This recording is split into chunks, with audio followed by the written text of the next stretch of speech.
Okay, good afternoon. We're back with Mark chapter 14. Jesus anointed at Bethany. It was now 2 days before the Passover celebration and the festival of unleavened bread. The leading priests and the teachers of religious law were still looking for an opportunity to capture Jesus secretly and put him to death. But not during the Passover, they agreed, or there will be a riot. Meanwhile, Jesus was in Bethany at the home of Simon, a man who had leprosy. During supper, a woman came in with a beautiful jar of expensive perfume. She broke the seal and poured the perfume over his head. Some of those at the table were indignant. Why was this expensive perfume wasted? They asked. She could have sold it for a small fortune and given the money to the poor, and they scolded her harshly. But Jesus replied, "Leave her alone. Why berate her for doing such a good thing to me? You will always have the poor among you, and you can help them whenever you want to, but I will not be here with you much longer. She has done what she could, and she has anointed my body for burial ahead of time. I assure you, wherever the good news is preached throughout the world, this woman's deed will be talked about in her memory." Judas agrees to betray Jesus. Then Judas Iscariot, one of the 12 disciples, went to the leading priests who arranged to betray Jesus to them. The leading priests were delighted when they heard why he had come, and they promised him a reward, so he began looking for the right time and place to betray Jesus. The Last Supper. On the first day of the festival of unleavened bread, the day of the Passover lambs were sacrificed. Jesus' disciples asked him, "Where do you want us to go to prepare the Passover supper?" So Jesus sent 2 of them into Jerusalem to make the arrangements. "As you go into the city," he told them, "a man carrying a pitcher of water will meet you. Follow him. At the house he enters, say to the owner, the teacher asks, 'Where is the guest room where I can eat the Passover meal with my disciples?' He will take you upstairs to a large room that is already set up. That is the place. Go ahead and prepare our supper there." So the 2 disciples went on ahead into the city and found everything just as Jesus had said, and they prepared the Passover supper there.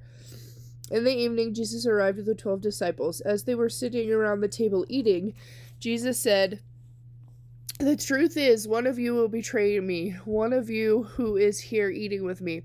Greatly distressed, one by one, they began to ask him, "I'm not the one, am I?" He replied, "It is one of you 12, one who is eating with me now. For I, the Son of Man, must die, as the Scriptures declared long ago. But how terrible it will be for my betrayer! Far better for him if he had never been born." As they were eating, Jesus took a loaf of bread and asked God's blessing on it. Then he broke it into pieces and gave it to the disciples, saying, "Take it, for this is my body." And he took a cup of wine and gave thanks to God for it. And he gave it to them, and as they drank from it, he said to them, "This is my blood, poured out for many, sealing the covenant between God and his people. I solemnly declare that I will not drink wine again until that day when I drink it new in the kingdom of God." Then he sang a hymn and went out into the Mount of Olives. Jesus predicts Peter's denial. "All of you will desert me," Jesus told them, "for the Scriptures say, 'God will strike the shepherd and the sheep will be scattered.' But after I am raised from the dead, I will go ahead of you to Galilee and meet you there." Peter said to him, "Even if everyone else deserts you, I never will." "Peter," Jesus replied, "the truth is, this very night, before the rooster crows twice, you will deny me 3 times." "No," Peter insisted. "Not even if I have to die with you, I will never deny you." And the others vowed the same. Jesus prays in Gethsemane? Sorry if I pronounced that wrong. And they came to an olive grove called Gethsemane. And Jesus said, "Sit here while I go and pray." He took Peter, James, and John with him, and he began to be filled with horror and deep distress. He told them, "My soul is crushed with grief to the point of death. Stay here and watch with me." He went on a little further and fell face down on the ground. He prayed that if it were possible, the awful hour awaiting him might pass him by. "Abba, Father," he said, "everything is possible for you. Please take this cup of suffering away from me, yet I want your will, not mine." And then he returned and found the disciples asleep. "Simon," he said to Peter, "are you asleep? Couldn't you stay awake and watch with me even 1 hour? Keep alert and pray, otherwise temptation will overpower you.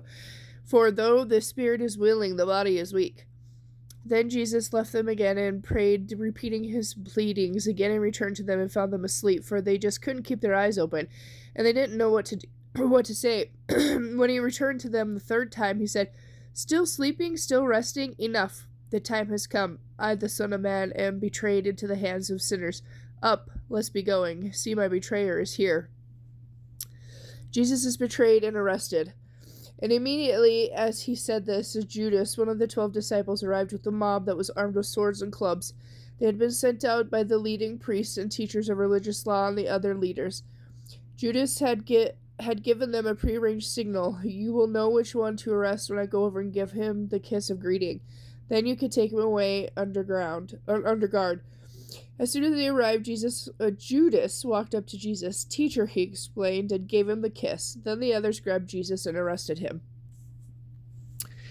But someone pulled out a sword and slashed off an ear of the high priest's servant. Jesus asked them, "Am I some dangerous criminal that you come armed with swords and clubs to arrest me? Why didn't you arrest me in the temple?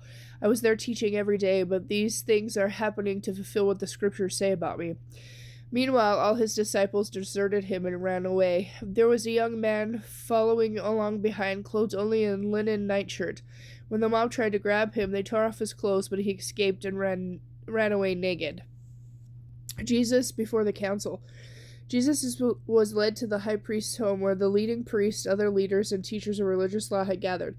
Meanwhile, Peter followed far behind and then slipped into the gates of the high priest's courtyard.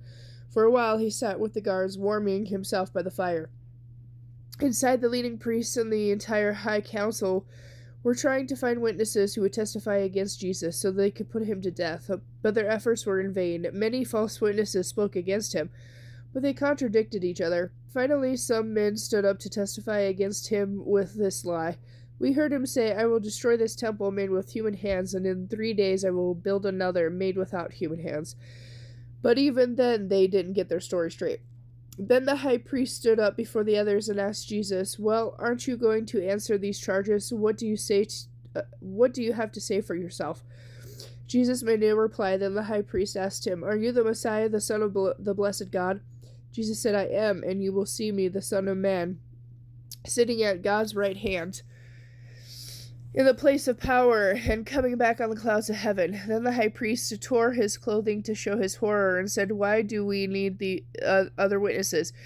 You have all heard his blasphemy. What is your verdict?" And they all commended him to death.